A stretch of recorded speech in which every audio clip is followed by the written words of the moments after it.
В конференц-зале Национального центра тем временем открылся второй республиканский съезд хирургов, посвященный 60-летию высшего медицинского образования. Съезд начался с торакоскопической операции, которую провел руководитель Центра торакальной хирургии Тюменской области Дмитрий Сехниаидзе. За операцией на легких в онлайн-режиме в конференц-зале Национального центра медицины наблюдают наши хирурги и студенты-медики. 60 лет назад впервые на Якутской земле открылся наш медицинский институт, и наше медицинское образование начало готовить врачей, в частности и врачей-хирургов тоже. Первым заведующим кафедрой нашего мединститута был профессор Семенов Владимир Сергеевич. Это в далеком 1957 году. Он открыл эту кафедру и начал работать. Среди хирургов, ученых-хирургов, которые развивали наше медицинское образование, это были и профессор Альпирович Борис Ильич, который очень много сделал для нашей республики, подготовил много квалифицированных хирургов, и в частности в его годы были защиты, первые защиты кандидатской диссертации среди наших земляков, якутов, народа Саха, вышли первые кандидаты медицинских наук. Это и Самсонов Иван Семенович, и Прокопий Николаевич Яковлев тогда защитились, и Матрена Гавриловна Борисова. После Альпировича был Бушков Петр Николаевич, истинный патриот своей родины. Он тоже подготовил очень много кандидатов медицинских наук, докторов медицинских наук. Среди них вот ваш покорный слуга. В дни работы съезда вспомним и нашего тоже учителя, ведущего хирурга нашей республики. Это Алтывята Сидоровича Иванова, профессора. Надо сказать о профессоре Тобахове Александре Васильевиче. Это его непосредственный ученик, который продолжил его научную тему висцераптоза у больных в республике нашей. Ну и, конечно же, много кандидатов наук, которые работают сейчас в Национальном центре медицины. Провели уже 2 мастер-класса до сегодняшнего дня, позавчера и вчера, в НПЦ-фтизиатрии, в онкологии. Приехал торакальный хирург, один из ведущих торакальных хирургов России, который владеет уникальными методиками малоинвазивных торакоскопических операций. Вот если говорить о лапароскопии, то она у нас уже широко применяется в республике. Торакоскопия же только начинает, первые шаги делает, поэтому мы в этом году решили мастер-классы посвятить именно торакоскопической хирургии, малоинвазивной хирургии грудной клетки. Вот, поэтому думаю, что мастер-классы, проведенные, они дадут толчок развитию этому направлению хирургии, потому что пациентов, нуждающихся в этой помощи, очень много у нас в республике. Торакального отделения, которое бы занималось общеторакальными проблемами, нет. У нас в основном НПЦ-фтизиатрия занимается, а в таких стационарах торакальная хирургия очень мало развита. Поэтому вот мы надеемся, что вот сегодняшний съезд даст толчок развитию торакальной хирургии, особенно в медцентре, Национальном центре медицины, который оснащен оборудованием достаточным, чтобы эти операции проводить. Мастер-класс, он позволяет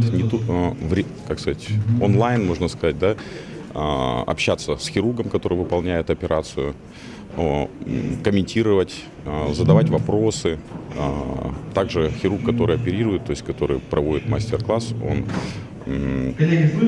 чаще всего общается с залом. Также какие-то нюансы операции всегда демонстрирует. И, в общем-то, мы получаем полную картинку всю информацию о пациенте, о том, как проходит операция, какие преимущества данной операции, какие, в общем-то, ну и что используется для проведения этой операции. Поэтому это лучший способ.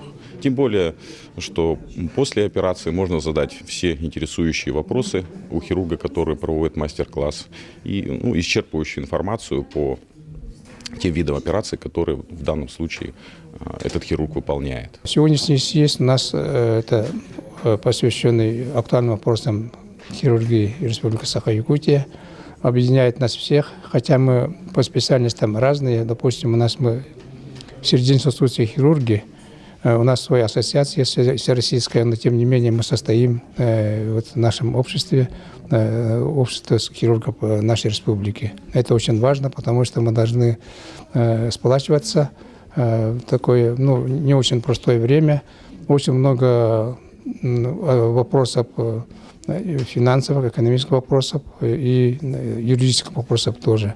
И мы должны, все хирурги, должны объединяться и решать эти вопросы совместно. Я могу уверенно сказать, что мы стоим на ногах. Операция проводится, можно сказать, на уровне российских мировых стандартов по всем направлениям современной кардиохирургии. Со мной работает третье поколение кардиохирургов нашей республики. Это очень радует. Молодежи много, и они очень работают интенсивно, с большим желанием. Это меня, никаких сомнений нет, что большое будущее нашей кардиохирургии. Меня зовут Абдулкадр, фамилия Аль-Саид. Абдулкадр Аль-Саид. Я врач-хирург, родом из Сирии, Сирийской Арабской Республики. Приехал по приглашению на вашем съезде. Я очень доволен за время проведения этого конгресса по экологии и здоровью человека. И мы посвящали много центров в столице Якутск. Я так посмотрел, очень сильно развито, я смотрю за медицинское здравоохранение. За 3 дня уже 4 операции посмотрел лапароскопические, по таракальной хирургии, удаление доли легких. И смотрю, очень высокотехнологические операции здесь делаются в Якутске.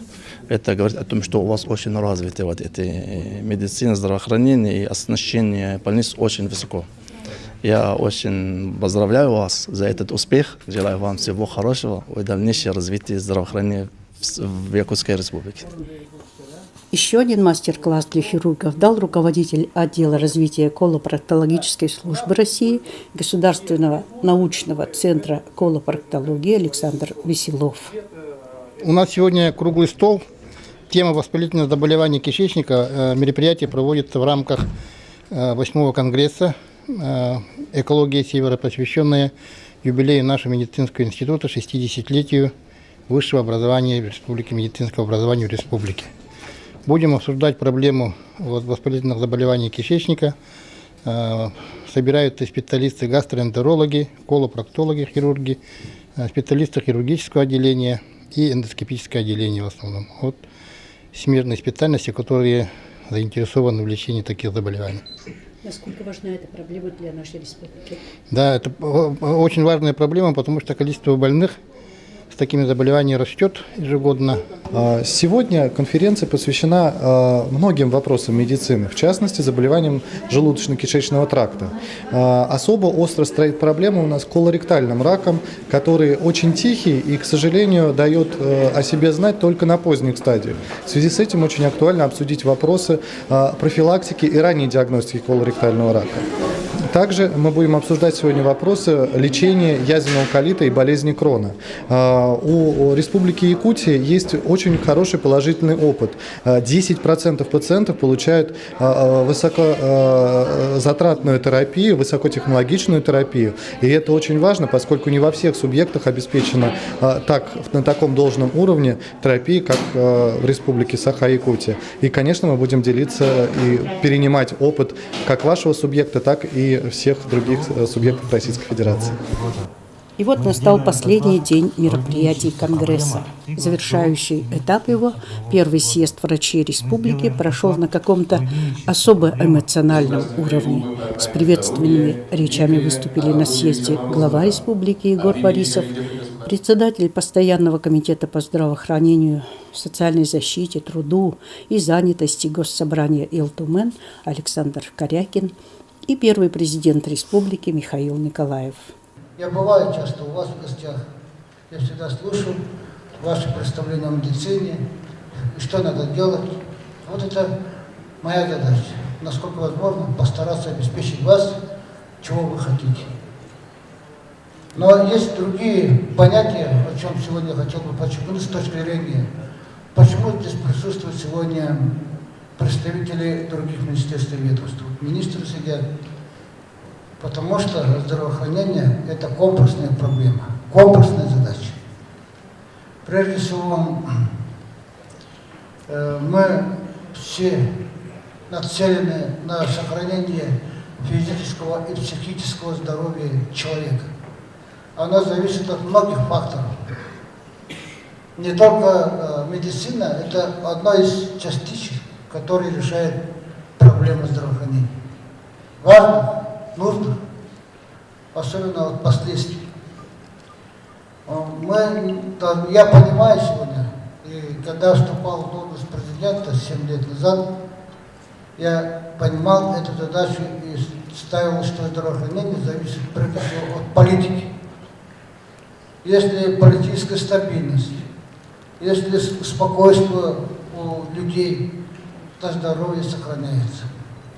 Где-то искусственно созданная политическая напряженность даже в пределах наследия создает очень большое влияние на здоровье людей. Экономические проблемы, решение их, социальные проблемы, оказание определенной поддержки тем или иным, оказавшимся в сложных жизненных ситуациях людям, помощь соответствующую, то создаст это более устойчивую атмосферу, чтобы сохранить здоровье.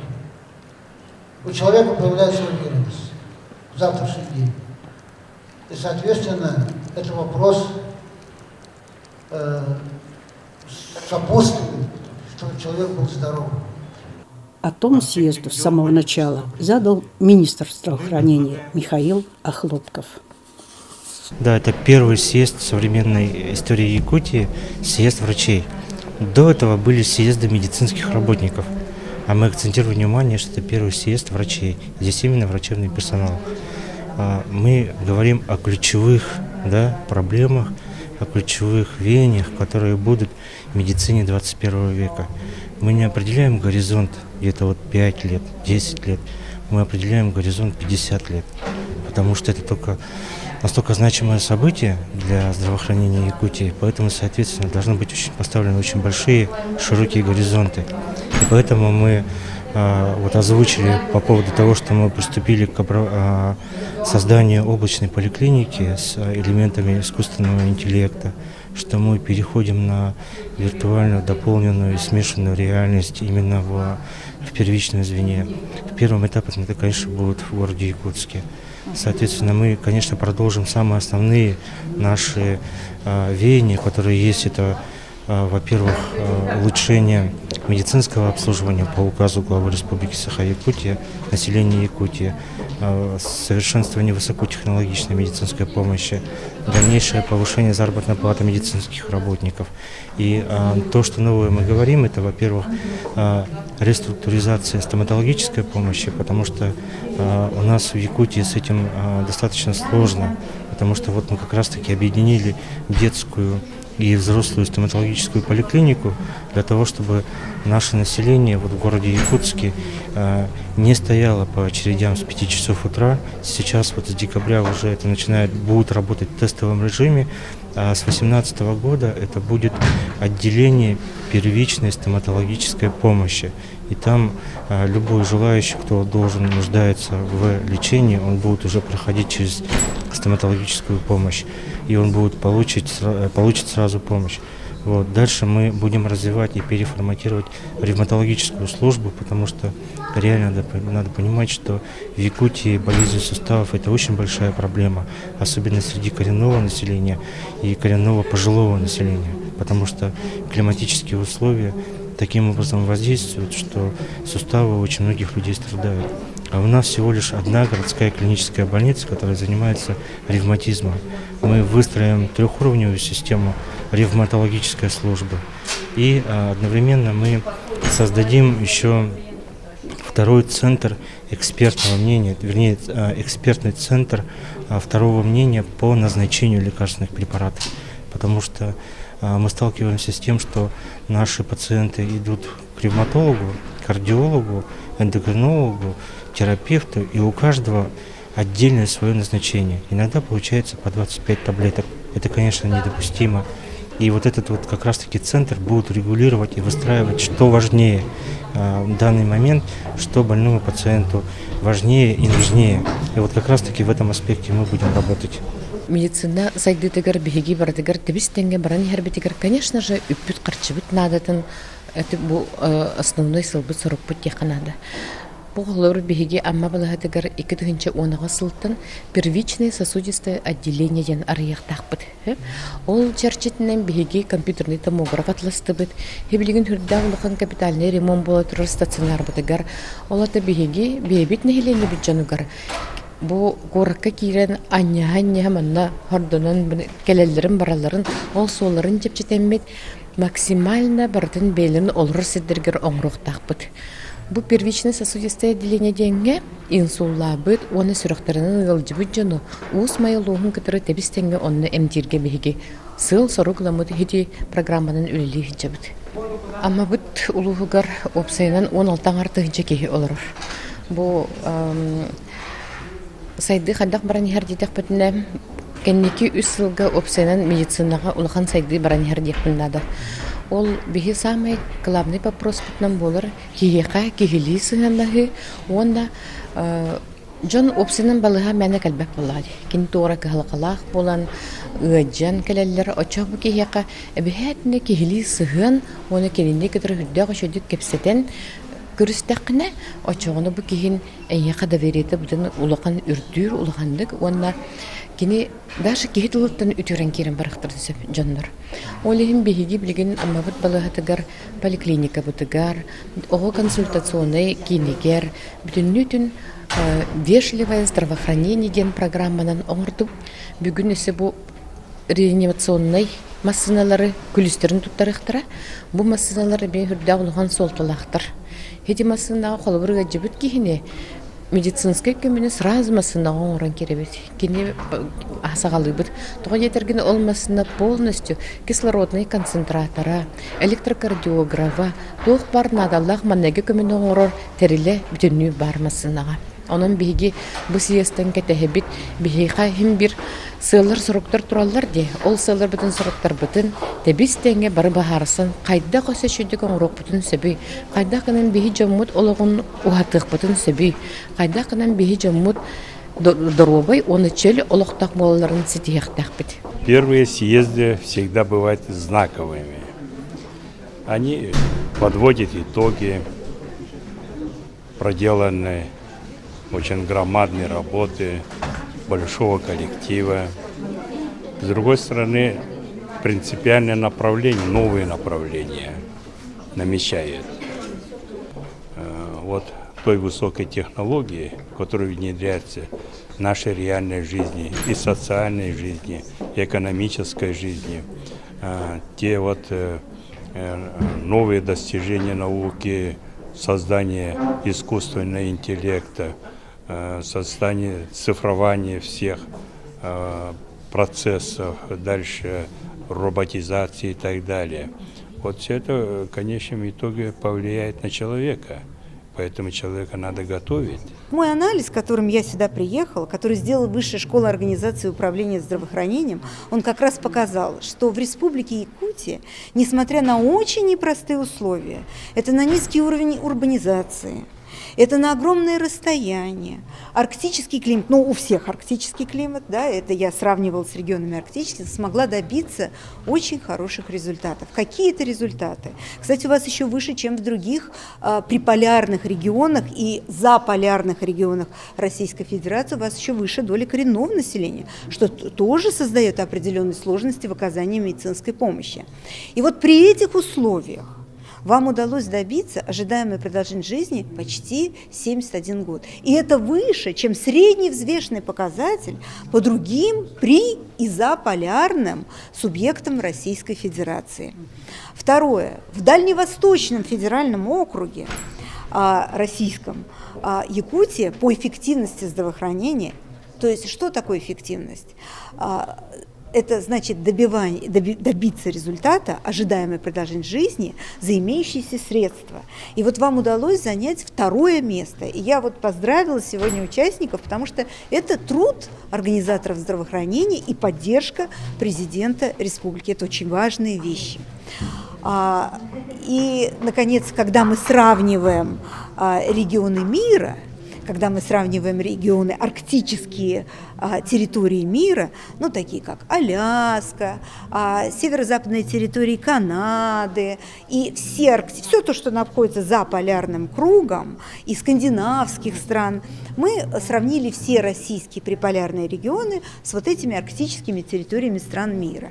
И я вот могу сказать, да, конечно, сегодня Россия в целом и наши приполярные регионы отстают по ожидаемой продолжительности жизни, и ожидаемой продолжительности жизни мужчин, а ожидаемая продолжительность жизни – это ключевая характеристика. Здесь нам надо очень серьезно работать, отстают по финансированию здравоохранения. Но есть очень хорошая новость.